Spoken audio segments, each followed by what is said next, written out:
सत्य के साथ। हिंदुस्तान में कभी टैबू माने जाने वाले समलैंगिकता को अब समाज में खुले दिल से स्वीकार्यता मिलने लगी है।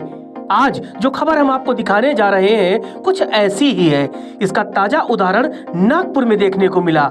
यहाँ पूरे परिवार की सहमति के बाद दो लड़कियों ने बड़ी धूमधाम के साथ आपस में सगाई कर ली है और अब गोवा में शादी करने जा रही हैं। ये खबर बेहद दिलचस्प भी है और समाज में हो रहे बदलाव की कहानी कहती है। दोनों लड़कियों ने इस सगाई को कमिटमेंट रिंग सेरेमनी का नाम दिया। लड़कियों के नाम सुरभि मित्रा और पौरोमिता मुखर्जी है। सुरभि पेशे से डॉक्टर हैं, वो नागपुर की रहने वाली हैं, इसलिए दोनों ने यहीं पर रिंग सेरेमनी करने का निर्णय लिया। उनके परिवार ने पूरा इंतजाम किया। इसे कमिटमेंट सेरेमनी का नाम इसीलिए दिया गया और अब कहा जा रहा है कि रिंग सेरेमनी के बाद सुरभि और पारोमिता गोवा में डेस्टिनेशन वेडिंग करेंगी। रिंग सेरेमनी की तरह ही दोनों ने अपनी वेडिंग को सिविल यूनियन का नाम दिया है।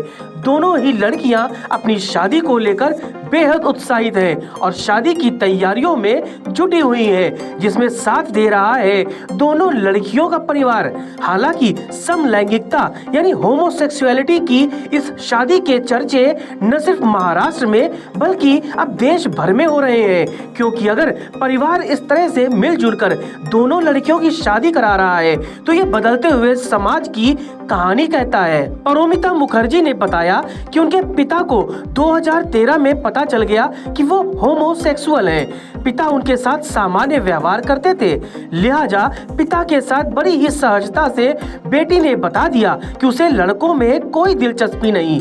उसे तो सेक्सुअल ओरिएंटेशन के बारे में पूरी तरह से अपने माँ बाप को बताने में भी कोई झिझक नहीं हुई।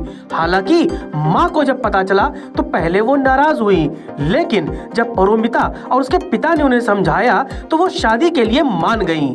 नागपुर के रहने वाली डॉक्टर सुरभि मित्रा ने बताया कि उनके माता पिता को उन्होंने शुरू में ही अपने होमोसेक्सुअल होने के बारे में बता दिया था।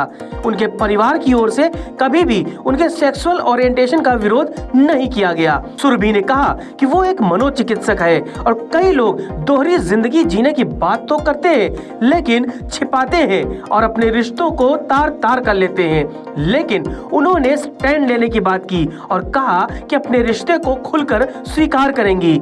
इसीलिए उन्होंने अपनी शादी की बात सार्वजनिक कर दी। इसके पहले आपको बता दें कि पिछले महीने तेलंगाना में भी दो पुरुषों ने शादी की। समलैंगिक सुप्रियो चक्रवर्ती और अभय डांग एक दूसरे को सालों से डेट करने के बाद शादी के बंधन में बंध गए और ये सब हुआ हिंदुस्तान में, यानी एक युवा हिंदुस्तान में, डिजिटल इंडिया में। इस बदलते दौर में अगर लोगों के रिश्तों में इस तरह के बदलाव आ रहे हैं और वो कुछ अनोखा, अलग और कुछ नया कर रहे हैं तो समाज भी स्वीकार कर रहा है और परिवार भी कहीं न कहीं उन्हें समर्थन कर रहा है। तो आप भी इस तरह की घटनाओं और खबरों पर अब कोई आश्चर्य न कीजिए, बल्कि समझिए कि वक्त के साथ साथ लोगों का मिजाज और उनके दिलचस्पियां भी बदल रही हैं। Bureau report, TV news virus. सत्य के साथ।